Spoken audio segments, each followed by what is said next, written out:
హనుమకొండ జిల్లా కమలాపూర్ మండల కేంద్రంలోని స్థానిక సబ్స్టేషన్ వద్ద చాకలి ఐలమ్మ 39వ వర్ధంతిని రజక సంఘం నాయకులు ఘనంగా నిర్వహించారు. చిత్రపటానికి పూలమాలలు వేసి నివాళులు అర్పించారు.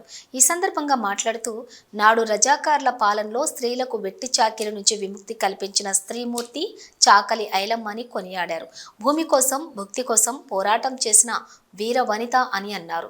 తెలంగాణ ప్రభుత్వం చాకలి ఐలమ్మ వర్ధంతి వేడుకలను అధికారికంగా నిర్వహించడం పట్ల హర్షం వ్యక్తం చేశారు.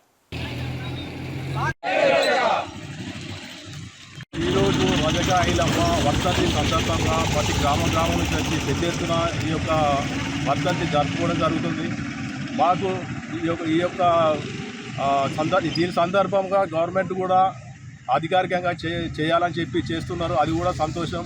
ఇంకొకటి టాంకి బండ మీద కూడా ఐలమ్మ విగ్రహం పెట్టాలని, తర్వాత మా కమలాపూర్లో కూడా అధికారులను కోరేది ఏంటంటే మాకు ఇక్కడ ఒకటి లేదు, ఐలమ్మ విగ్రహం కూడా కావాలి, అధికారికంగా చేయవలసిందిగా కోరుతున్నాము.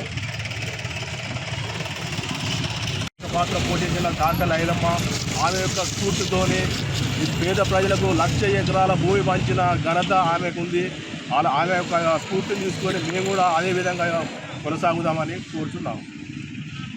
కార్యక్రమంలో చాకలి ఐలమ్మ వర్ధంతిని 39వ వర్ధంతిని పురస్కరించుకొని మేము ప్రతి గ్రామం నుంచి వచ్చినటువంటి రజకులను ఈ మండలం తరఫున ఘనంగా నివాళులర్పిస్తున్నాం. అంతేకాకుండా భూమి కోసం, భుక్తి కోసం, వెట్టి చాకిరి విముక్తి కోసం వినూత్న దొరలపై, గుండాలపై తిరుగుబాటు చేసి ఆనాడు ఆ రోజుల్లో 10 లక్షల ఎకరాలను పంచినటువంటి ఘనత చాకలి ఐలమ్మకి దక్కుతుంది. రజక ముద్దుబిడ్డ. ఈవెన మనం అందరం కూడా ఆదర్శంగా తీసుకొని, స్త్రీమూర్తులు అందరూ కూడా మనం ఆదర్శంగా తీసుకొని మనం మన ఆశయాలను కొనసాగించాలి.